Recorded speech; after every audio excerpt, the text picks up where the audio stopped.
Good morning all. എല്ലാവർക്കും +2 mathematics lab class റൂമിലേക്ക് ഹൃദ്യമായ സ്വാഗതം.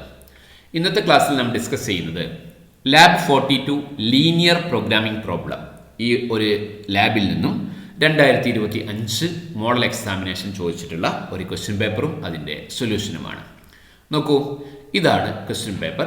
2 ചോദ്യങ്ങൾ, ഓരോ ചോദ്യങ്ങൾക്കും 5 മാർക്ക് വീതം. ആദ്യത്തെ ചോദ്യം നമുക്കൊന്ന് കാണാം. ക്വസ്റ്റ്യൻ കാണുമ്പോഴേ നമുക്ക് മനസ്സിലാകും ഇതൊരു ബൗണ്ടഡ് ഫീസിബിൾ റീജിയനുള്ള ഒരു LPP സോൾവ് ചെയ്യാനാണ് പറഞ്ഞത്. മാക്സിമൈസ് ചെയ്യാനും മിനിമൈസ് ചെയ്യാനും ഒക്കെ ഉണ്ട് അല്ലേ. ഞാൻ ജിയോജിബ്ര വിൻഡോ ഓപ്പൺ ചെയ്യുന്നു LPP സോൾവ് ചെയ്യുന്നതിനായി. ഇവിടെ ആദ്യം നമ്മൾ ചെയ്യേണ്ടത് എന്താ? ലീനിയർ കൺസ്റ്റൻസ് സോൾവ് ചെയ്യാം. ഇതൊക്കെ നമുക്കറിയാലോ. x+3y less than or equal 9, 2x+y less than or equal 8, x+y greater than or equal 0. ഇത് ഇൻപുട്ട് ബാറിന് ടൈപ്പ് ചെയ്യാണ് വേണ്ടത്. ഓക്കെ, ശ്രദ്ധിക്കേണ്ടത് ഓരോ ഇനിക്വാലിറ്റി കഴിഞ്ഞാലും ആൻഡ് എന്ന് കൊടുക്കണം. ഓക്കെ, ഓരോ ഇനിക്വാലിറ്റി കഴിഞ്ഞാലും ആൻഡ് എന്ന് കൊടുക്കണം.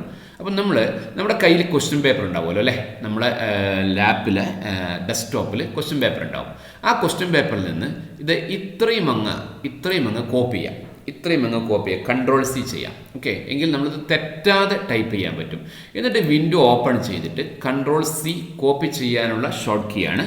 Ctrl+V പേസ്റ്റ് ചെയ്യാനുള്ള ഷോർട്ട് കീ ആണ്. ഓക്കെ, Ctrl+V ചെയ്ത് കഴിഞ്ഞാൽ അവിടെയുള്ള ഈ ഫംഗ്ഷനുകളൊക്കെ ഇവിടെ വന്നു. ഓക്കെ, ഇനിക്വാലിറ്റീസ് ഒക്കെ ഇവിടെ വന്നു. ഇനി എന്ത് ശ്രദ്ധിക്കണം? x+3y less than or equal 9 കണ്ടല്ലോ. അതിനുശേഷം ഒരു ഇനിക്വാലിറ്റി കഴിഞ്ഞാൽ ആൻഡ് കൊടുക്കണം. രണ്ടാമത്തെ equality 2x+y less than or 8 ആണല്ലോ. 8 കഴിഞ്ഞാൽ എന്ത് കൊടുക്കണം? ആൻഡ് കൊടുക്കണം. മൂന്നാമത്തെ inequality x greater than or equal 0, പിന്നെ y greater than or equal 0 എന്നാണ്. ഇവിടെ ഒരുമിച്ചാണ് എഴുതിയിരിക്കുന്നത് x, y greater than or equal 0. അപ്പം നമ്മൾ എന്താ ചെയ്യേണ്ടത്? x കോമ പറ്റില്ല, ഇവിടെ കോമ ഒഴിവാക്കണം. Greater than or equal to 0 എന്ന് കൊടുക്കണം.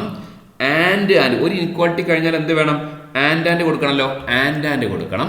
ശേഷം അടുത്ത ഇനിക്വാലിറ്റി y ഗ്രേറ്റർ ദാൻ 0 അവിടെ ഉണ്ട്. അതുപോലെ ഇത്രയും നമ്മൾ ഒന്ന് ശ്രദ്ധിച്ച് ചെയ്ത് കഴിഞ്ഞാൽ വളരെ ഈസി ആയിട്ട് നമുക്ക് ഈ ഫീസിബിൾ റീജിയൻ കിട്ടും. ഈ കിട്ടിയ റീജിയൻ്റെ പേരാണെന്ത്? Feasible region. അപ്പം ആദ്യം നമ്മൾ ഫീസിബിൾ റീജിയൻ ആണ് കാണേണ്ടത്. ഫീസിബിൾ റീജിയൻ കിട്ടിയല്ലോ. യെസ്. ഇനി നമ്മൾ എന്താ കാണേണ്ടത്? രണ്ടാമത്തെ സ്റ്റെപ്പ് എന്താ? കോർണർ പോയിന്റ്സ് കാണുക എന്നുള്ളതാണ്. ഈ ഫീസിബിൾ റീജിയൻ്റെ കോർണർ പോയിന്റ്സ് കാണാം. അപ്പം എന്താ ചെയ്യേണ്ടത്? കോർണർ എന്ന് ടൈപ്പ് ചെയ്യുക. കോർണർ എന്ന് ടൈപ്പ് ചെയ്യുമ്പോൾ തന്നെ ഒരുപാട് ഓപ്ഷൻ വരും. ഒന്നാമത്തെ ഓപ്ഷൻ സെലക്ട് ചെയ്യുക. നമ്പർ ഓഫ് കോർണർ എന്നിവിടെ ഉണ്ട് അല്ലേ. അവിടെ നമ്മൾ എന്താ ചെയ്യുക? ആരുടെ കോർണർ ആണോ കണ്ടുപിടിക്കേണ്ടത് ആ നമ്പർ, ആ ലെറ്റർ ടൈപ്പ് ചെയ്യുക. ഇവിടെ A ആണ് ഈ ഒരു ഏരിയയുടെ പേര്. ആ A എന്നുള്ളത് ഇവിടെ അങ്ങ് ടൈപ്പ് ചെയ്യുക. വെറും A എന്ന് ചെയ്താൽ മാത്രം മതി, വേറെ ഒന്നും ചെയ്യണ്ട. A എന്ന് ടൈപ്പ് ചെയ്യുമ്പോൾ ബാക്കിയൊക്കെ പോയിക്കോളും. ഓക്കെ, A എന്ന് ടൈപ്പ് ചെയ്യുന്നതോടുകൂടി നമുക്ക് എന്ത് കിട്ടുന്നു? എല്ലാ കോർണറും കിട്ടും. നമുക്ക് ആവശ്യമുള്ള കോർണർ ആരാ? A, B, E, F അല്ലേ ആവശ്യം. C ആവശ്യമില്ല, D ആവശ്യമില്ല. ആവശ്യമില്ലാത്ത 2 കോർണർ നമ്മൾ ഹൈഡ് ചെയ്യുന്നു. അപ്പോൾ ആവശ്യമുള്ള കോർണറുകളൊക്കെ അവിടെ കാണിച്ചു. ഓക്കെ, ഇനി വേണമെങ്കിൽ എന്ത് ചെയ്യാം? ഈ കോർണർ വാല്യൂസ് ഒക്കെ അവിടെ ഉണ്ട്. ബിയുടെ വാല്യൂ ഇതാ, ബിയുടെ വാല്യൂ 0, 3, എയുടെ വാല്യൂ 3, 2. അപ്പം നിങ്ങളെ ആൻസർ ഷീറ്റിൽ ടേബിളൊക്കെ വരച്ചിട്ട് നമുക്ക് ഇവിടുന്ന് തന്നെ കോർണർ പോയിന്റ്സ് ഒന്നും കാണിക്കാതെ ഈ കോർണർ പോയിന്റ്സ് ഒക്കെ നമുക്ക് അതിൻ്റെ വാല്യൂസ് ഒക്കെ എഴുതാം. ഈ വേണമെങ്കിൽ കൺഫ്യൂഷൻ ഇല്ലാതിരിക്കാൻ വേണ്ടി വേണമെങ്കിൽ എന്ത് ചെയ്യുക? എല്ലാ കോർണർ പോയിന്റ്സും നമ്മൾ എന്ത് ചെയ്യുക? ഈ നെയിം ആൻഡ് വാല്യൂ കൊടുത്തിട്ട് കാണിക്കുക. എല്ലാ കോർണർ പോയിന്റ്സും നെയിം ആൻഡ് വാല്യൂ കൊടുത്തിട്ട് കാണിക്കുക. ഈ എന്നുള്ള corner point name and value. ഇതൊരു നിർബന്ധമുള്ള കാര്യമില്ല. കാരണം എന്താ?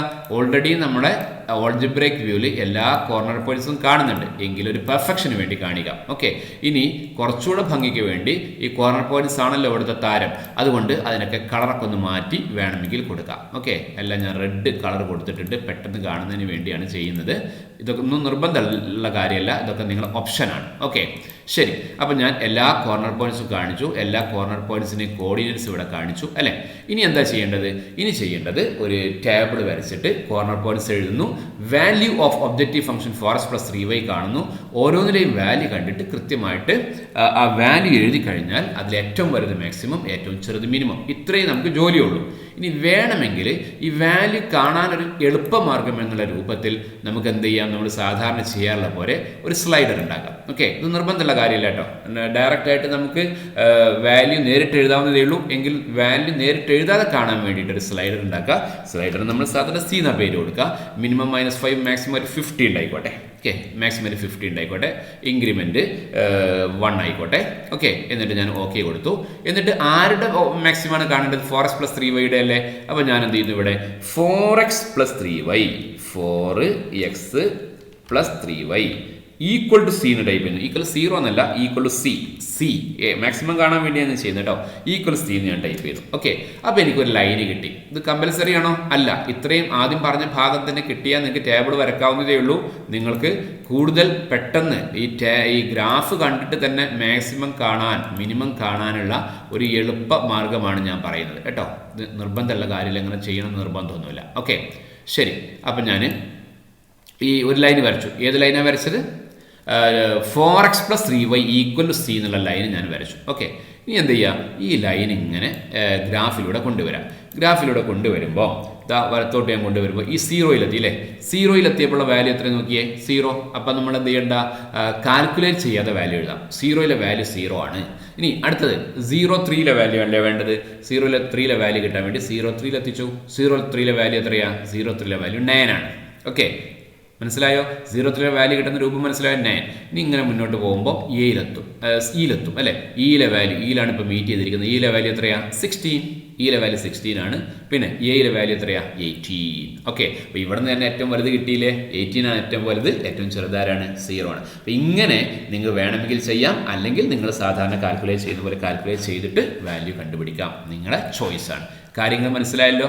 കൃത്യമാണല്ലോ? ഇനി നിങ്ങൾ ആൻസർ ഷീറ്റിൽ എന്ത് ചെയ്യണം? ഇതിൻ്റെ ആൻസർ കൃത്യമായിട്ട് എഴുതി വെക്കണം. ഓക്കെ, ആൻസർ ഇതുപോലെ ടേബിളൊക്കെ വരക്കണം. ആദ്യം നല്ല വൃത്തിക്ക് ടേബിൾ വരക്കണം കേട്ടോ. നല്ല വൃത്തിക്ക് ടേബിൾ വരയ്ക്കുക. ഫീസിബിൾ റീജിയൻ വരച്ചിട്ടുണ്ടെന്ന് ആദ്യം എഴുതി വെക്കുക. Feasible region drawn. Feasible region വരക്കേണ്ടതില്ല. ഇതേപോലെ ടേബിൾ വരച്ചിട്ട് corner points, value of objective function 4x + 3y, എന്നിട്ട് എന്താ 3 എന്ന് ഇവിടെ കൊടുക്കും. 4 × 3 12, 3 × 2 6, അങ്ങനെ ആഡ് ചെയ്തപ്പോൾ 18 കിട്ടി. 0.3 4 × 0 + 3 × 3 9, അങ്ങനെ ആഡ് ചെയ്തിട്ടാണ് ഇതൊക്കെ കണ്ടുപിടിച്ചത്. ഒന്നുകിൽ ഇങ്ങനെ ആഡ് ചെയ്ത് കണ്ടുപിടിക്കാം, അല്ലെങ്കിൽ ഞാൻ പറഞ്ഞ പോലെ ഒബ്ജക്റ്റീവ് ഫംഗ്ഷൻ ഈക്വൽ സി എന്ന് കൊടുത്തിട്ട് ഓരോ വാല്യൂ കണ്ടുപിടിക്കാം. Your choice. ആരുടെ മാക്സിമം? മാക്സിമം 18 അല്ലേ? ആരാ മിനിമം? മിനിമം 0 ആണ്. മാക്സിമം മിനിമം ഒക്കെ കാണാൻ പറഞ്ഞിട്ടുണ്ട്. ഇത്രയും ചെയ്താൽ മതി. വേണമെങ്കിൽ നിങ്ങൾക്കൊരു അഡീഷണലായിട്ട് z maximum value 18 when x = 3 y = 2 എന്ന് വേണമെങ്കിൽ എഴുതി വെക്കാം. z minimum value 0 when x = 0 y = 0 എന്ന് വേണമെങ്കിൽ എഴുതി വെക്കാം. ഓക്കെ, ഒന്നാമത്തെ ക്വസ്റ്റ്യൻ്റെ ആൻസർ ഇവിടെ പൂർണ്ണമാകുന്നു. ഇനി രണ്ടാമത്തെ ക്വസ്റ്റ്യൻ എടുക്കുന്നു. ഈ ക്വസ്റ്റ്യൻ നിർബന്ധമായിട്ടും ഞാൻ നേരത്തെ പറഞ്ഞ കാര്യം ചെയ്യണം. കാരണം ഇത് അൺബൗണ്ടഡ് ഫീസിബിൾ റീജിയൻ ആണ്. ഓക്കെ, ഒക്കെ greater than or equal to ആണല്ലേ? അൺബൗണ്ടഡ് ഫീസിബിൾ റീജിയൻ ആണ്. ഞാൻ എന്ത് ചെയ്യുന്നു? ഞാൻ ജിയോജിബ്ര വിൻഡോ ഓപ്പൺ ചെയ്യുന്നു. ഇതാണ് നമ്മുടെ ഫംഗ്ഷൻ. ഓക്കെ, ഈ ഫംഗ്ഷനൊക്കെ ടൈപ്പ് ചെയ്യണ്ടേ? ടൈപ്പിംഗ് തെറ്റാതിരിക്കാനുള്ള ഏറ്റവും എളുപ്പമാർഗ്ഗം എന്താ? നമ്മുടെ ക്വസ്റ്റ്യൻ പേപ്പർ അങ്ങോട്ട് ഇടുക, എന്നിട്ടോ ഇതങ്ങോട്ട് കോപ്പി ചെയ്യുക. ഓക്കെ, നേരത്തെ പറഞ്ഞ കാര്യം. കോപ്പിയുള്ള മാർഗ്ഗം എന്താ? സെലക്ട് ചെയ്യുക, എന്നിട്ട് ഒന്നുകിൽ Ctrl+C അടിക്കുക, അല്ലെങ്കിൽ കോപ്പി എന്ന് കൊടുത്താലും മതി. ഓക്കെ, എന്നിട്ട് നമ്മുടെ വിൻഡോ എടുക്കുക, ജിയോജിബ്ര വിൻഡോ എടുക്കുക, Ctrl+V കൊടുക്കുക. എല്ലാം ഇവിടെ വന്നിട്ടുണ്ട്. ഇത് കാണുമ്പോൾ പേടിക്കണ്ട. എന്തുകൊണ്ടാണ് അങ്ങനെ വരുന്നത്? ഓരോ ഇനിക്വാലിറ്റി കഴിഞ്ഞിട്ടും എന്ത് വേണം? ആൻഡ് വേണം. ആൻഡ് ഒന്നാമത്തെ ഇനിക്വാലിറ്റിക്ക് ശേഷം ആൻഡ് കൊടുത്തു. രണ്ടാമത്തെ ഇനിക്വാലിറ്റിക്ക് ശേഷം ആൻഡ് കൊടുത്തു. മൂന്നാമത്തെ ഇനിക്വാലിറ്റിക്ക് ശേഷം എന്ത് കൊടുത്തു? ആൻഡ് കൊടുത്തു. അപ്പോൾ എല്ലാ ഇനിക്വാലിറ്റിക്ക് ശേഷം ആൻഡ് കൊടുത്തപ്പോൾ നമുക്ക് എന്ത് കിട്ടി? റീജിയൻ കിട്ടി. നമ്മുടെ ബൗണ്ടഡ് റീജിയൻ കിട്ടി. Okay, sorry, unbounded feasible region കിട്ടി. ഇനി എന്താ ചെയ്യേണ്ടത്? ഈ ഫീസിബിൾ റീജിയൻ കിട്ടിക്കഴിഞ്ഞാൽ എന്താ ചെയ്യേണ്ടത്? ഇനി കോർണർ പോയിന്റ്സ് വേണം അല്ലേ? അതിനെന്താ ചെയ്യുക? കോർണർ എന്ന് ടൈപ്പ് ചെയ്യുക. കോർണർ എന്ന് ടൈപ്പ് ചെയ്യുമ്പോൾ ഒന്നാമത്തെ ഓപ്ഷൻ എടുക്കുക. ആരുടെ കോർണറാണ് കാണേണ്ടത്? എയുടെ. എല്ലാം ഒന്നിൽ തന്നെ ചെയ്യരുത്. ഒന്ന് കഴിഞ്ഞിട്ട് അതങ്ങ് ഒഴിവാക്കിയിട്ട് അടുത്തതിൽ ചെയ്താൽ ഇത് നല്ല വൃത്തി ഉണ്ടാവും. ഇവിടെ ഒരുപാട് വാല്യൂസ് ഇങ്ങനെ ഉണ്ടാകാൻ പാടില്ല. ഓക്കെ, ഏറ്റവും മിനിമം വാല്യൂസ് മാത്രമേ ഉണ്ടാകാൻ പാടുള്ളൂ. കോർണർ ചെയ്ത് ടൈപ്പ് ചെയ്യുന്നു. നമുക്ക് ആവശ്യം എയും സിയും മാത്രമേ, 2 കോർണറേ ആകേതിനുള്ളൂ കേട്ടോ. 2 കോർണറേ ഉള്ളൂ. എയും സിയും മാത്രമേ കോർണറുള്ളൂ. എയും സിയും അല്ലാത്തതൊക്കെ ഹൈഡ് ചെയ്യാം. എയും സിയും അല്ലാത്തതൊന്നും നമുക്ക് വേണ്ട. അതൊക്കെ ഞാൻ ഹൈഡ് ചെയ്തു. ഓക്കെ, അപ്പം ഇതാണ് നമ്മുടെ ഫീസിബിൾ റീജിയൻ. ശരി, ഇനി എന്താ വേണ്ടത്? ഇതിൻ്റെ മാക്സിമം കാണണമെങ്കിൽ ഒരിക്കലും എയിലോ സിയിലോ മാക്സിമം നമുക്ക് ഒറ്റയടിക്ക് പറയാൻ കഴിയില്ല. അപ്പോൾ ഇവിടെ നിർബന്ധമായിട്ട് എന്ത് ചെയ്യണം? ക്വസ്റ്റ്യനിൽ പറഞ്ഞിട്ടുണ്ട്. എന്താ പറഞ്ഞത് നോക്കിയേ? Create A slider C with minimum -10 maximum 100 increment 1. ഞാൻ നേരത്തെ ചെയ്ത കാര്യം ഉണ്ടല്ലോ, സി എന്നുള്ള സ്ലൈഡർ ഉണ്ടാക്കാൻ പറഞ്ഞു. ഞാൻ നേരത്തെ പറയാതെ തന്നെ ഉണ്ടാക്കിയില്ലേ? ഇവിടെ പറഞ്ഞിട്ടുണ്ട് നിർബന്ധമായിട്ടും. അപ്പോൾ ഇവിടെ എന്തായാലും ഉണ്ടാക്കണം. ഓക്കെ, സി എന്നുള്ള സ്ലൈഡർ. ബി എന്നായിരിക്കും ഇവിടെ പേര്. നമുക്ക് നോക്കിയിട്ട് ചെയ്യണം. ബി എന്നായിരിക്കും പേര്, സി എന്നാക്കുക. ഇവിടെ ബി എന്നുള്ള പേര് കൊടുത്തിട്ട് അപ്പുറത്ത് സി എന്ന് ടൈപ്പ് ചെയ്താൽ കിട്ടുമോ? കിട്ടൂല. മിനിമം എത്രയാണ് പറഞ്ഞത്? മിനിമം പറഞ്ഞത് -10 മാക്സിമം 100 ആട്ടോ. അപ്പോൾ ഇവർ പറഞ്ഞ പോലെ തന്നെ ചെയ്യാം. മിനിമം -10 ആണ്, മാക്സിമം 100 ആണ്. Minimum -10 maximum 100. ഇൻക്രിമെൻ്റ് പറഞ്ഞിരിക്കുന്നത് 1 ആണ്. ഓക്കെ, ഒരു ഒന്നിന്ന് അടുത്തിലേക്ക് പോകാൻ ടാബ് ചെയ്താൽ മതി. ടാബ് എന്നുള്ള കീ പ്രസ് ചെയ്താൽ വളരെ ഈസി ആയിട്ട് അങ്ങോട്ട് ചാടിക്കോളും. ഓക്കെ, ശേഷം ഇൻക്രിമെൻ്റ് സി ഉണ്ടാക്കി കഴിഞ്ഞു, അതായത് സ്ലൈഡർ ഉണ്ടാക്കി കഴിഞ്ഞു. ഇനി -x+2y സി എന്നുള്ള ലൈൻ വരക്കണം. ആരാ -x+2y? നമ്മുടെ ഒബ്ജക്റ്റീവ് ഫംഗ്ഷൻ അല്ലേ? Equal to C. Objective function equal to C -2x +2y equal to C. Equal C എന്നുള്ള ലൈൻ ഞാൻ ക്രിയേറ്റ് ചെയ്തു. ഓക്കെ, ഈ ലൈനാണ് നമുക്ക് ചലിപ്പിക്കേണ്ടത്. അപ്പോൾ ഈ ലൈൻ ചലിപ്പിക്കുമ്പോൾ ഈ ലൈന് കൃത്യമായിട്ടൊന്ന് കാണാൻ വേണ്ടിയിട്ട് നമുക്ക് അതിൻ്റെ ഒബ്ജക്റ്റീവ് പ്രോപ്പർട്ടിയിൽ പോയിട്ട് നേരത്തെ നമ്മൾ ചെയ്ത പോലെ അതിൻ്റെ കളറൊക്കെ ഒന്ന് മാറ്റി അതിൻ്റെ വലിപ്പം വണ്ണമൊക്കെ ഒന്ന് കൂട്ടിയൊക്കെ വേണമെങ്കിൽ കൊടുക്കാം. ഓക്കെ, ശരി. ഇനി വേണമെങ്കിൽ ഇതിൻ്റെ കൂടെ നമ്മൾ നേരത്തെ പറഞ്ഞ പോലെ ഇതിൻ്റെ കോർണർ വേണമെങ്കിൽ നമുക്കൊന്ന് മാർക്ക് ചെയ്യാം. നോക്കൂ, കോർണർ കോർഡിനേറ്റ്സ് ഇവിടെ കണ്ടിട്ടില്ലല്ലോ. കോർണർ കോർഡിനേറ്റ്സ് വേണമെങ്കിൽ ഒന്ന് കാണിക്കാം. ഒബ്ജക്റ്റ് പ്രോപ്പർട്ടിയിൽ പോകുന്നു, ബേസിക്കിൽ പോകുന്നു, അതിൽ നെയിം ആൻഡ് വാല്യൂ കൊടുക്കുന്നു. രണ്ടാമത്തെ പോയിന്റ് എടുക്കുന്നു, അതിൻ്റെ നെയിം ആൻഡ് വാല്യൂ കൊടുക്കുന്നു. ഓക്കെ, 2 കോർണറിലേ ആകെയുള്ളൂ. ആ 2 കോർണർ ഞാൻ കാണിച്ചിട്ടുണ്ട്. ഒന്ന് L0 ആണ്, ഒന്നാലാണ് 4.67 1.67 ആണ്. ഓക്കെ, വേണമെങ്കിൽ ടേബിൾ വരച്ചിട്ട് നമ്മൾ നേരത്തെ ചെയ്ത പോലെ ഈ 2 വാല്യൂസിലുള്ള വാല്യൂ ഒക്കെ വേണമെങ്കിൽ എഴുതി വെക്കാൻ പറ്റും. It's not compulsory. Okay, unbounded ആകുമ്പോൾ നിർബന്ധമില്ല. ശരി, ശ്രദ്ധിച്ചോളൂ. ഇനി ഞാൻ ഈ ഗ്രാഫിനെ പതുക്കെ കൊണ്ടുവരാം. ഗ്രാഫിനെ പതുക്കെ കൊണ്ടുവരുമ്പോൾ കണ്ടോ, ഒരു ലൈനുമായിട്ട് കോയിൻസൈഡ് ചെയ്ത് കണ്ടോ, ഗ്രാഫിനെ പതുക്കെ കൊണ്ടുവരുമ്പോൾ. അപ്പോൾ എന്താ സംഭവിച്ചതെന്നറിയോ? ഈ ഒരു പോയിന്റിൽ ഇതിൻ്റെ വാല്യൂ എന്ന് പറയുന്നത് നമ്മുടെ ഒബ്ജക്റ്റീവ് ഫംഗ്ഷൻ എന്തായിരുന്നു? ഒബ്ജക്റ്റീവ് ഫംഗ്ഷൻ -x+2y ആയിരുന്നു അല്ലേ? -x+2y ആണ്. ഇവിടെ -x+y ഈക്വൽ ടു -3 എന്നാണ് കിട്ടിയിട്ടുള്ളത്. അതുകൊണ്ട് -x+2y ആൻസർ -6 ആണ്. ഈ പോയിന്റിലെ ആൻസർ എന്താണ്? -6 ആണ്, അല്ലാതെ -3 അല്ല. ചുരുക്കത്തിൽ ഈ ഒരു സമയത്ത് ഈ ഫംഗ്ഷൻ്റെ ഒബ്ജക്റ്റീവ് ഫംഗ്ഷൻ്റെ വാല്യൂ എന്ന് പറയുന്നത് -6 ആണ്. പക്ഷെ അത് ഈ ഒരു പോയിന്റിൽ മാത്രം അല്ല ഉള്ളത്, ഇവിടെ ഉള്ള എല്ലാ പോയിന്റിലും ഈ ഒരു വാല്യൂ ഉണ്ട്. ഓക്കെ, ശരി.